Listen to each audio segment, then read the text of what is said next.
chez l'Art du fait maison. Bonjour, bonjour. Aujourd'hui, on a décidé de vous parler de quelque chose de succulent dans le jardin, super facile à cultiver, la roquette ou rucola.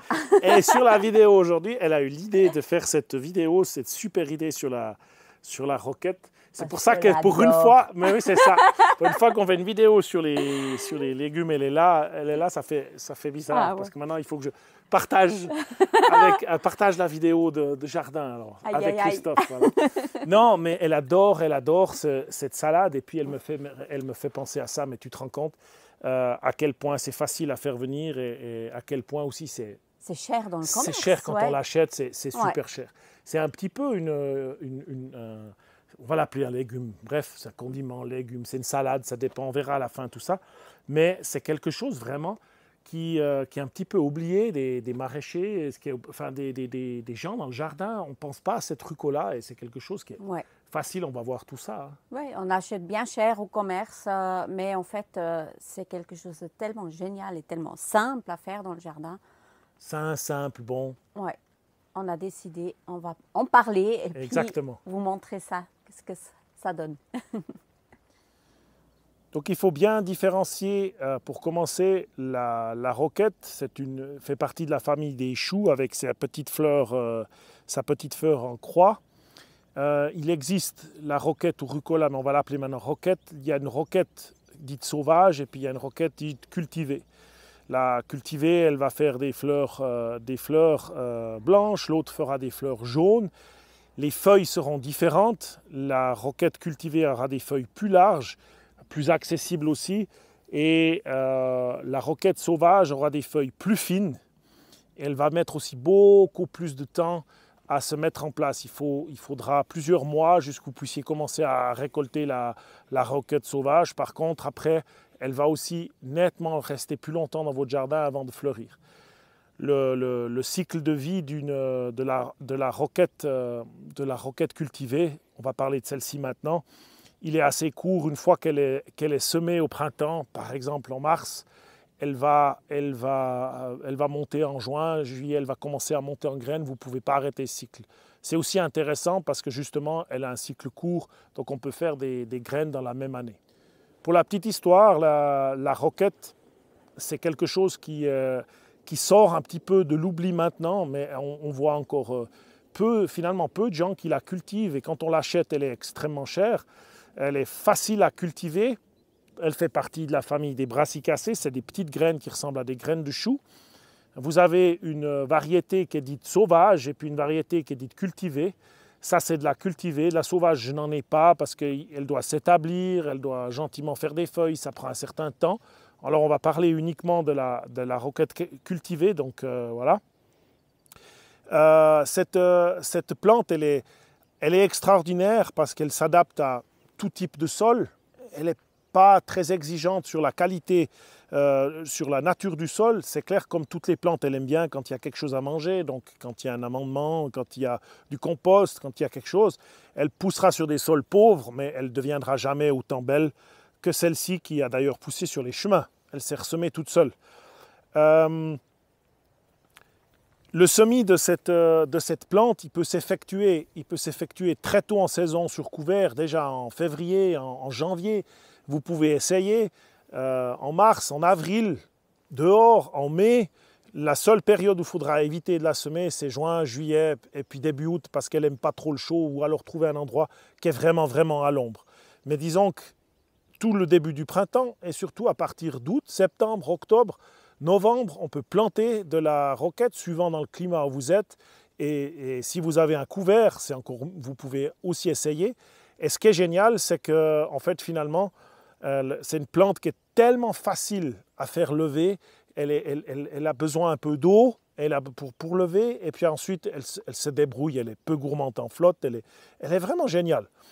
Elle a besoin que de 5-6 degrés pour lever. Elle va mettre 8-10 jours et puis elle est déjà dehors. Donc c'est pour ça que je dis en début de saison sur couvert, pour ceux qui ont une serre, déjà dans un petit coin de serre, vous pouvez essayer la roquette.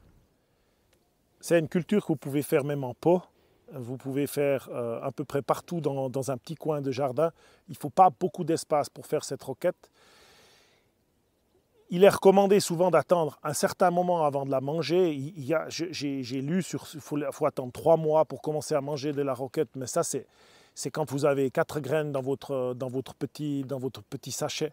C'est pour ça qu'on va en venir, parce que normalement la roquette, vous êtes assez généreux sur le semis, et dès qu'elle commence à pointer ses feuilles, vous les ramassez et vous les mangez. Vous espacez vos plantes. Si vous voulez ramasser des énormes feuilles qui commencent à être déjà de cette taille, vous devez absolument éclaircir les plants et laisser environ 8 cm entre chaque plant, et elle va vous faire des grandes feuilles. Mais pourquoi attendre si longtemps en début de saison alors qu'on est tous à la recherche de verdure fraîche? Semez de la roquette, mangez-la tôt et soyez généreux avec le semis.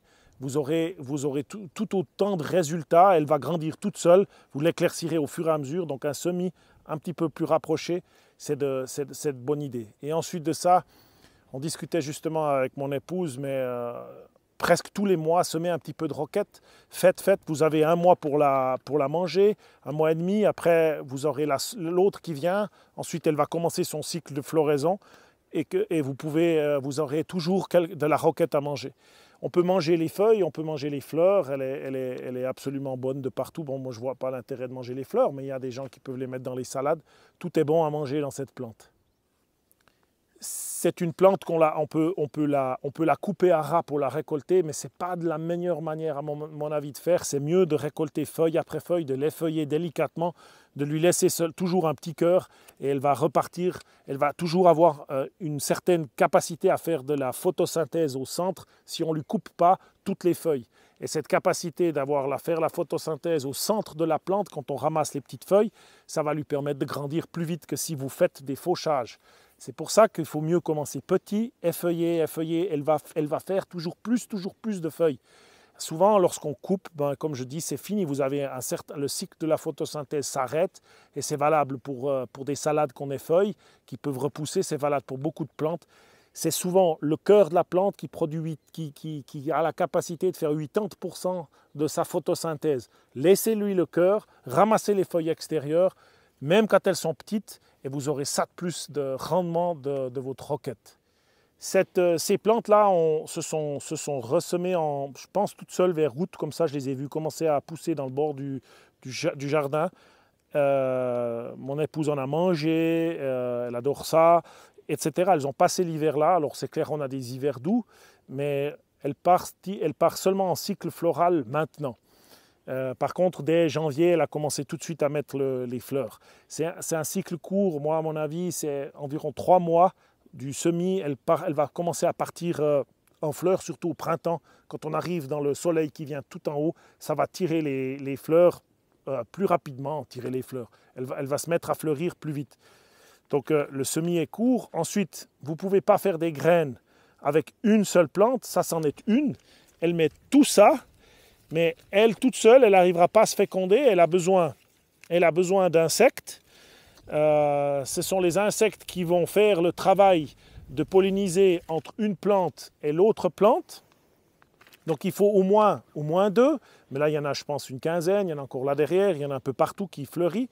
Ça va donner, après, ça va se remplir comme les choux, en fait, comme le colza, si vous avez déjà vu dans un champ de colza. Ça va donner ces petites siliques qui vont se remplir de petites graines.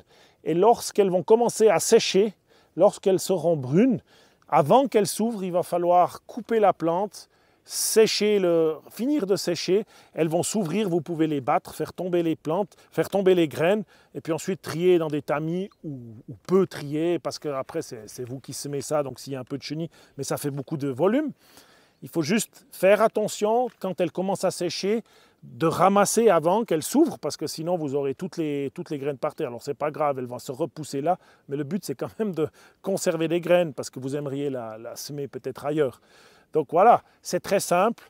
Ce que vous pouvez faire aussi, c'est que si vous voulez vraiment pas qu'elles se couchent, moi je vais les attacher, on voit elles sont en train de se coucher par terre. Donc je vais simplement mettre un petit piquet, mettre une corde, et puis les attacher pour pas qu'elles se couchent. C'est ma foi le défaut des plantes qui vont à graines. Elles arrivent avec une tige très forte, et pour finir, elles se couchent par terre. Mais même si elles se couchent par terre, elles vont quand même réussir à faire des graines. Mais c'est quand même ça va être plus facile pour moi de gérer ça en hauteur. Ces graines, elles sont valables beaucoup d'années. Moi, je vous dis, de 2019, je crois que j'ai encore fait germer de la 2017. Ça veut dire que les graines ont déjà 7 ans. C'est quand même très facile à faire germer. Il faut peu de température. C'est une graine facile à conserver dans un petit bocal.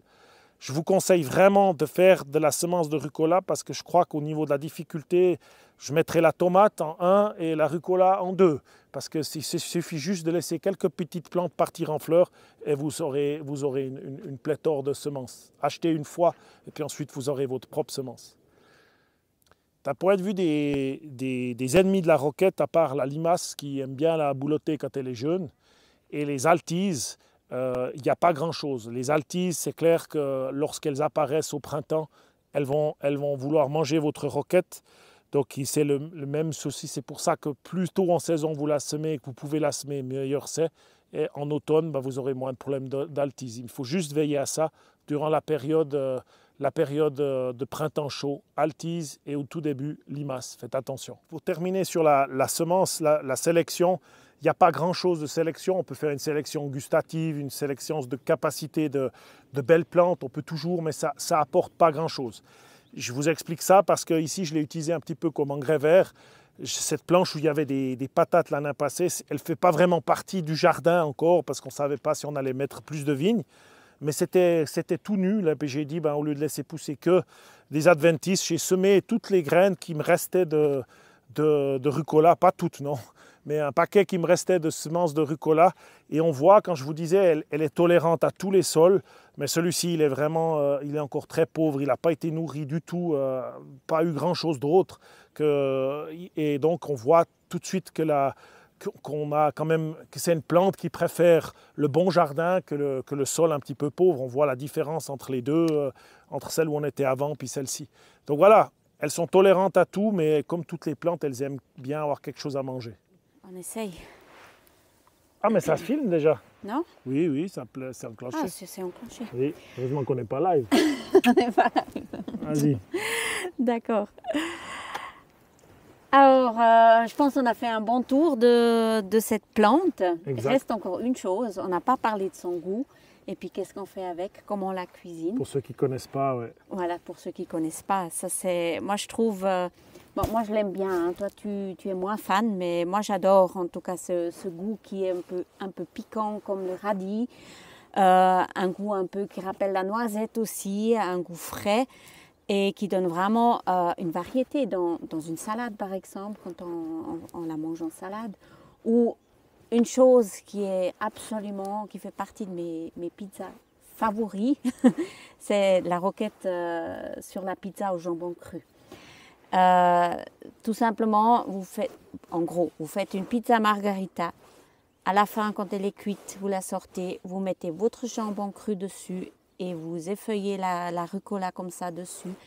Et c'est juste divin, sublime. Ça, je suis d'accord avec toi. T'es d'accord, hein? Ça apporte une touche. Alors pour ceux qui seraient végétariens, ça vaudrait même la peine la marguerite et puis simplement la feuille dessus. Bien sûr. C'est un condiment extraordinaire que les Romains d'ailleurs adoraient. Hein. Ça faisait partie du must à l'époque. Ouais. Et donc moi, je vous conseille ça. C'est vraiment quelque chose de génial. Et puis l'autre recette aussi qu'on peut faire, c'est de la faire en pesto, par exemple. En pesto, hein? Avec de l'ail, de l'huile, du sel, enfin tout simple, un peu de fromage dedans. Comme un pesto de basilic. La seule chose, c'est qu'il faut vraiment, des feuilles pas trop grossières, pas trop grosses dedans. Et puis, en mon sens, et puis le manger rapidement. Oui, parce qu'il perd un peu en son goût, sa force. Et puis, exact. Ouais. Bonjour, biscuit. On ne te voit pas? Non. et puis ouais, c'est comme ça qu'il faut procéder. Et autrement, si vous avez d'autres idées pour la manger, vous pouvez toujours les partager. Mais en tout cas, c'est super en crudité. C'est vraiment un génial truc. Ouais. Alors voilà, j'espère que ça vous a plu. On ne reste plus qu'à vous souhaiter une bonne semaine. Une bonne semaine. Et puis, profitez bien. Et puis à tout bientôt. On espère que le soleil revient. Oui, il est là déjà. Il est là déjà. Il est là, Non. Au revoir. À tout bientôt. Bonne semaine. Au revoir.